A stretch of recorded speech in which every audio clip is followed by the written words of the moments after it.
Alright guys, in this video we're going to take a look at tabs.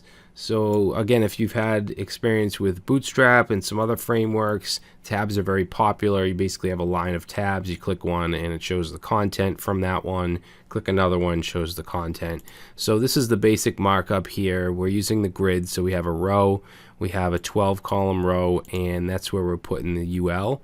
And then underneath that we have another 12 column div for each tab.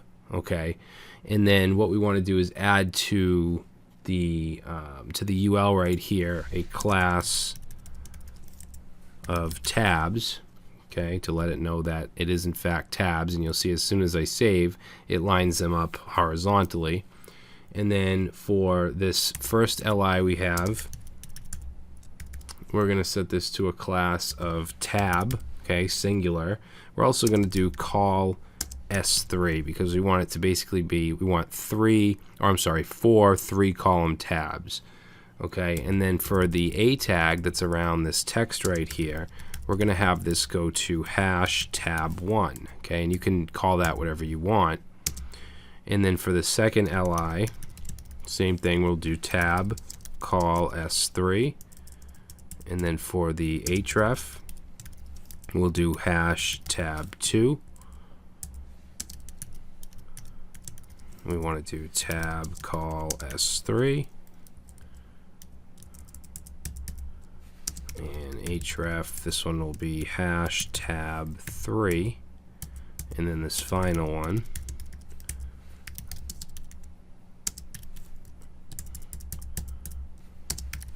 this one will be #tab4. Alright, now if I save that, you'll see that it changes it, looks pretty nice, and we can click on these different tabs, kind of has a little slider animation. Obviously this stuff isn't working because we haven't done anything to the content part.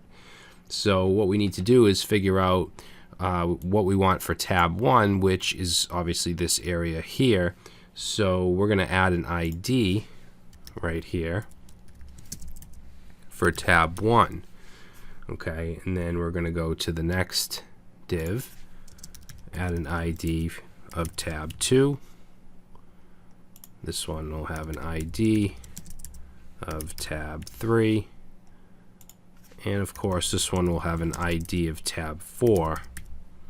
And we'll save that.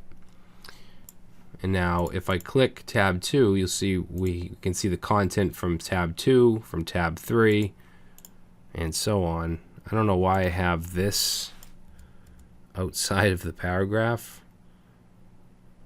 Let me just, yeah, this, I'll fix this on you guys's, but this shouldn't be, there should be no text outside of the paragraph. All right, there we go. So that's a simple tab. Now we also have what are called swipeable tabs. So for this, we're going to add to this UL, we're going to add an ID of tabs-swipe-demo, and we're going to also give this a class of tabs. Okay, and then each LI will have a class, same thing, tab call S3, so basically the same thing as we did above. The href, so the href is going to go to, let's say, ID tab swipe 1.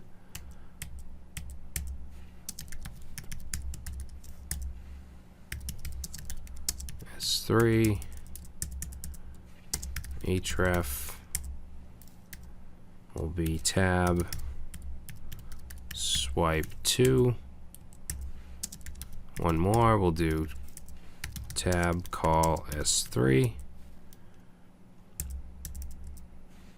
And let's set the href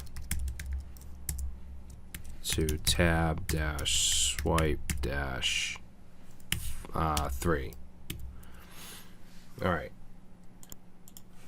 Now what we want to do is for these divs here, we want to match the IDs to these hrefs. So this first one will be tab swipe 1. So we'll say ID equals, paste that in, ID equals, this one will be 2. and then this one will be 3. Okay, I'm also going to give these divs a class.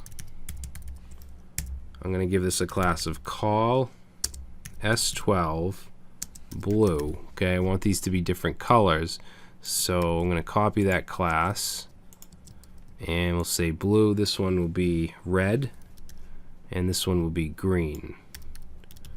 Alright, so let's see what that looks like. So basically, each content area is going to have a different background color.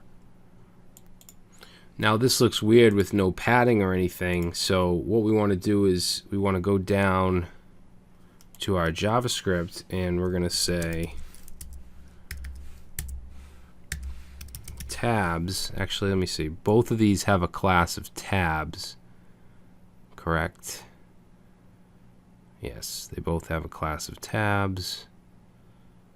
So let's do tabs. So actually, we can use the ID. We'll use this tab swipe demo. So instead of doing this, we're going to do ID tab swipe demo, and let's say dot tabs.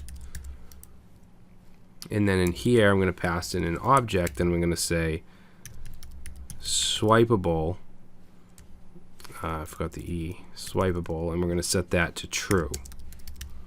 And save, and now you'll see that it fills out the content space.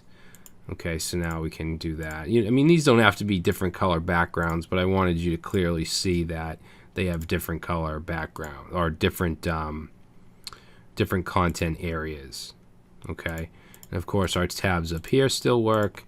So that's it. Those are tabs, and that's it for the sandbox. Okay, if we look in our files here, we've done all the way from 2.1 to 5.5. So what we're going to do now is we're going to jump in and we're going to start to create some projects going on the stuff that we've learned so far.